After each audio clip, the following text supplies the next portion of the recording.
Assalamualaikum warahmatullahi wabarakatuh. Selamat berjumpa kembali di tema 8, subtema 1, pembelajaran 4, halaman 29 sampai dengan 39. Dan ini adalah panduan bagi orang tua siswa kelas 6. Kemudian materinya dari buku tematik terpadu kelas 6 dari Kementerian Pendidikan dan Kebudayaan Republik Indonesia, revisi 2000.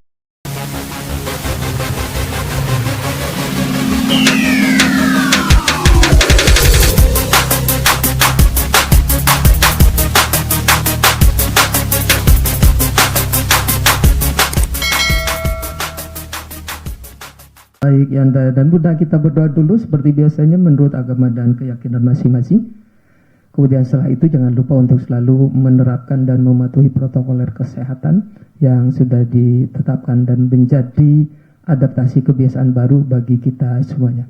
Nah, ini dia tujuan pembelajaran yang harus dipahami oleh anak-anak kita, bahwa dengan mencermati bacaan anak kita mampu mengidentifikasi informasi penting.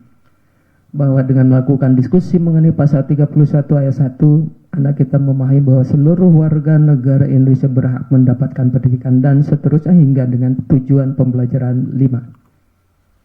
Di awal halaman ada kolom ayo membaca. Nah, sore itu Alan sedang membaca berita tentang sebuah sekolah untuk anak jalanan. Berita tersebut disajikan setelah halaman ini. Jadi anak-anak kita ditugaskan untuk memperkirakan informasi yang akan didapatkan sebelum membaca, kemudian menyajikan informasi tersebut dalam format seperti di bawah ini. Nah, di sini.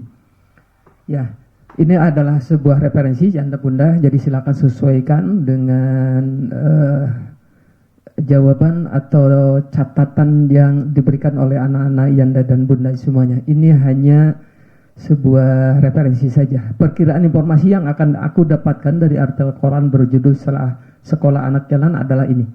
Informasi tentang kehidupan anak jalanan dalam mendapatkan pendidikan, ya. Nah, ini diperkirakan seperti itu karena belum dibaca. Kemudian perkiraan anak kita, fakta-fakta yang akan didapatkan dari artikel, ada satu tentang kehidupan anak jalanan, tentang masalah dan kesulitan yang dihadapinya, tentang peran masyarakat dan pemerintah, juga tentang dunia pendidikan dan lain-lain. Mungkin ada beberapa perkiraan lain, disesuaikan saja dengan tema di atas.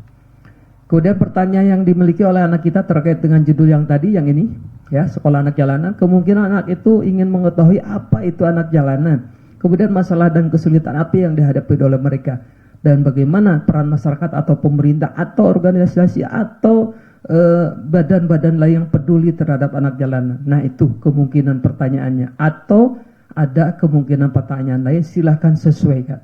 Pelajaran yang kira-kira akan didapatkan oleh anak kita dari artikel itu, ini perkiraannya, bahwa kata anak kita mungkin pelajaran tentang masalah-masalah sosial yang ada di lingkungan kita, tentang belajar, tentang kepedulian terhadap sesama, dan lain-lain. Silakan disesuaikan, ini hanya sebuah referensi. Kemudian di kolom berikutnya, di halaman berikutnya adalah judul bacaan sekolah anak jalanan yang tadi diperkirakan oleh anak kita. Kita ini dikutip dari republika.co.id. Nah, usia mereka boleh jadi tidak lebih dari 10 tahun, namun kulit mereka telah melegam, terpanggang, telapak kaki mereka mengeras dan terkelupas. Bermodalkan sandal jepit yang menipis, mereka melompat dari satu bus ke bus lain, dari satu angkot ke angkot berikutnya. Dengan mendadakkan tangan seraya menyuguhkan wajah iba, mereka berharap mendapat sekeping 500 rupiah atau syukur-syukur selembar 2.000 rupiah. Nah, itu sekilas cuplikan tentang anak jalanan, tentang aktivitas anak jalanan yang dikutip dari republika.co.id dan dari materi buku tematik terpadu kelas 6 dari Kementerian Pendidikan dan Kebudayaan. Lanjutkan, salam literasi. Nah, kemudian selanjutnya perkiraan tadi setelah dibaca, nah di sini ditulis lagi apakah sesuai atau tidak. Nah, ini fakta-fakta yang didapatkan oleh anak kita dari artikel yang tadi dibaca. Kemungkinan ini kondisi fisik anak jalanan dibahas di sana, ada aktivitas anak jalanan dibahas juga di bacaan tadi, tempat sekolah anak jalanan juga dibahas, organisasi yang peduli juga dibahas di sana, dan lain-lain. Silakan sesuaikan dengan jawaban anak-anak. Kemudian sebagai referensi bacaan yang berjudul sekolah anak jalanan. Nah, hal berikut yang baru dapatkan oleh anak kita, apakah sesuai dengan yang diperkirakan tadi? Nah, misalnya kondisi fisik anak jalanan dan seterusnya, sampai keikhlasan bapak dan ibu guru yang mengajar dengan gaji yang begitu kecil, bahkan mungkin tidak digaji sama sekali, tapi mereka ikhlas mengajar anak-anak jalanan. Dan satu lagi ada organisasi yang peduli dengan anak jalanan, yaitu Yayasan Himata, tadi diceritakan di bacaan tersebut. Kemudian pelajaran yang anak kita dapatkan setelah membaca bahwa saya selalu bersyukur karena saya mempunyai rumah dan keluarga tempat bernaung, mempunyai ayah dan ibu, disekolahkan di sekolah yang begitu bagus oleh ibu dan ayah kita dan seterusnya. Mungkin rasa syukur yang lain juga dapat dituliskan oleh anak-anak kita. Kemudian di kolom ayo berlatih dari cerita tentang pusat kegiatan belajar masyarakat atau disingkat PKBM Himata, kita menjadi tahu bahwa ada orang yang rela bekerja keras agar setiap anak Indonesia memperoleh pendidikan. Hampir setiap hari kamu dan teman-temanmu pergi ke sekolah untuk belajar. Nah, bagi beberapa anak Indonesia, kesempatan untuk bersekolah tidak mudah didapat. Oleh karena itu, buat anak-anak kita, Yanda dan Bunda semuanya, mudah-mudahan mereka begitu mensyukuri bisa sekolah dengan baik dan benar, bisa punya uang jajan, tidak harus mencari sendiri. Mudah-mudahan mereka dapat mengambil hikmah dari bacaan ini dan dapat belajar dengan baik dan benar sesuai dengan harapan Yanda dan Bunda. Di kolom berikutnya ada beberapa kewajiban yang harus sebagai seorang pelajar. Misalnya kewajiban 1, mentaati peraturan sekolah, menghormati bapak dan ibu guru, menjaga nama baik sekolah, rajin mengikuti pembelajaran, merawat dan memelihara kebun sekolah, dan lain-lain. Sesuaikan dengan tema ini. Kewajibanku sebagai seorang pelajar mungkin tidak begini, tetapi yang penting sesuai dengan temanya, yaitu kewajiban pelajar sebagai seorang pelajar apa saja. Nah, selanjutnya diskusikan. Jelaskan mengapa kamu memilih janji tersebut yang tadi, ya, kewajiban 5 tadi. Apakah janji itu akan memberi manfaat bagi keberhasilan pendidikanmu? Nah, mungkin anak kita menjawab, oh iya, bahwa dengan menaati peraturan sekolah maka akan tercipta suasana yang nyaman dan tertib di sekolah. Mungkin jawaban yang lain juga banyak. Apakah kewajiban yang kamu tulis merupakan hal yang harus kamu lakukan? Jelaskan jawabanmu. Oh, tentu saja harus dilakukan oleh anak-anak kita karena banyak sekali manfaat yang didapat. Apakah melaksanakan kewajiban akan memberikan manfaat bagimu? Itu bagi anak kita. Mengapa? Iya, semuanya akan memberi manfaat jika kita melaksanakan semua kewajiban. Karena dengan semua itu kita akan menjadi seseorang yang penuh tanggung jawab, disiplin, pekerja keras, dan lain-lain. Apa yang bisa kamu simpulkan dari kegiatan ini? Nilai apa yang kamu peroleh dari kegiatan tersebut? Banyak. Di antaranya bahwa ketika kita melaksanakan apa yang menjadi kewajiban kita, semuanya akan bermanfaat bagi kita maupun orang lain di sekitar kita. Manfaatnya apa? Ada nilai tanggung jawab, nilai kejujuran, nilai kepedulian, nilai disiplin, dan lain sebagainya. Kemudian, nah, di kolom ayo mengamati, amati peta berikut yang ada di buku tematik, ya ini adalah peta Asia Tenggara. Ini negara kita tercinta, Indonesia, Malaysia. Ya, ada Thailand, ada Laos, dan lain sebagainya.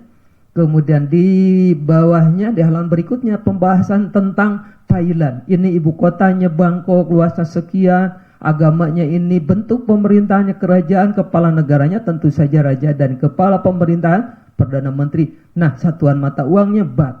Ini batas negaranya, ya, dan lain sebagainya. Silakan dibaca dengan baik dan benar. Kemudian buat peta pikiran tentang Thailand. Seperti ini. Boleh seperti ini, boleh berbeda. Ada dibagi ke dalam 2, yaitu secara demografis dan geografis. Demografisnya itu tentu ini, ibu kotanya Bangkok, tinggal menyalin dari bahasan tentang Thailand di atas tadi. Salin di kolom ini. Ya, demografis sampai dengan satuan mata uang. Kemudian geografisnya dibagi 2, ada batas wilayah, ada wilayahnya bentuknya apa saja. Nah, batas wilayah ada di bahasan tentang Thailand, salin di sini misalnya sebelah utara berbatasan dengan Laos. Kemudian wilayahnya ada dataran rendah, pegunungan kapur, dan tanah genting. Ya, tuh. Kemudian ini tentang Vietnam dibahas juga, dan ini tentang peta pikiran Vietnam seperti tadi, sama ada demografis, ada geografis, tinggal menyalin dari bacaan tentang Vietnam. Bahkan mungkin kalian mau menambahkan, silakan. Bedanya ini kelihatan, ya. Sekarang kita bandingkan, ya, tentang negara Thailand dan Vietnam. Ini bahwa negara Thailand dan Vietnam merupakan negara anggota ASEAN karena keduanya berada di kawasan Asia Tenggara, dan seterusnya hingga ini perbedaan dan persamaannya dibahas juga di sini ya. Kemudian di kolom berikutnya ada bahasan tentang ASEAN, bahwa negara terletak di Asia Tenggara bersepakat untuk membentuk sebuah organisasi yang bernama ASEAN atau ASEAN Southeast Asian Nation, atau organisasi negara-negara yang berada di kawasan Asia Tenggara. Nah, organisasi ASEAN ini didirikan 8 Agustus 67 di Bangkok, Thailand. Nah, bertujuan menjalin kerjasama antar negara Asia Tenggara. Diperkasai oleh siapa? Oleh 5 negara Asia Tenggara yang diwakili oleh 5 menteri luar negeri. Ada Bapak Adam Malik dari Indonesia, ada Tun Abdul Razak dari Malaysia, ada Tanat Koman Thailand, Raja Ratnam Singapura, dan ada Marcisco Ramos dari Filipina. Mereka menandatangani deklarasi pendirian ASEAN yang disebut Deklarasi Bangkok. Kemudian ada beberapa kerjasama di bidang ekonomi di organisasi ASEAN ini. Ada pembukaan pusat promosi ASEAN ini untuk mempromosikan perdagangan, pariwisata, dan investasi di wilayah Asia Tenggara. Yang kedua, penyediaan cadangan pangan. Nah, bentuk kerjasama dalam penyediaan cadangan pangan tidak hanya dilakukan untuk kerjasama yang saling menguntungkan, tetapi juga dalam keadaan yang darurat. Misalnya ketika salah satu negara ASEAN mengalami krisis pangan karena bencana, negara lain siap menyuplai cadangan pangan untuk negara tersebut. Kerjasama berikutnya ada penyelenggaraan proyek industri, ya ada industri ASEAN Aceh Fertilizer Project, yaitu pabrik pupuk di Aceh Indonesia. Ada Asian Urea Project, pabrik pupuk di Malaysia. Ada Asian Cover Fabrication Project, yaitu pabrik tembaga di Filipina. Ada Asian Vaccine Project, memproduksi vaksin di Singapura, dan seterusnya. Yang keempat, kawasan perdagangan bebas atau APTA. Yang kelima ada Koperasi ASEAN. Koperasi ASEAN atau ASEAN Cooperative Organization atau ACO merupakan salah satu bentuk kerjasama negara ASEAN dalam bidang ekonomi dan seterusnya. Selanjutnya ini kerjasama di bidang politik. Ada satu Defense Minister Meeting, Asian Defense Minister Meeting atau ADMM. Kemudian ada pengiriman duta dan konsul, ada perjanjian ekstradisi ASEAN, ada perjanjian kawasan bebas nuklir, ada juga perjanjian kawasan damai, bebas, dan netral. Baca dengan lengkap agar mengetahui masing-masing kerjasama tersebut. Nah, di kolom berikutnya, membuat satu informasi untuk setiap bidang kerja. Ini tinggal nyalin dari tadi. Kerjasama ASEAN di bidang ekonomi, simpan di sini semuanya. Yang pokoknya saja. Kemudian kerjasama ASEAN di bidang politik tadi, simpan di sini pokoknya saja. Tidak usah dengan pembahasannya. Atau kalau mau silakan. Nah, itu anak-anakku sekalian, Yanda dan Bunda. Ayo kita renungkan buat Yanda dan Bunda. Sudahkah jawaban anak yang ditulis anak-anak kita sesuai dengan harapan? Jika belum, apapun jawabannya, beri apresiasi positif. Kemudian luruskan, benarkan supaya mengarah kepada jawaban yang diharapkan. Jangan lupa untuk selalu kerjasama dengan Bapak dan Ibu gurunya untuk mengkomunikasikan dengan mereka atas hasil belajar anak-anak kita. Terima kasih. Wassalamualaikum warahmatullahi wabarakatuh.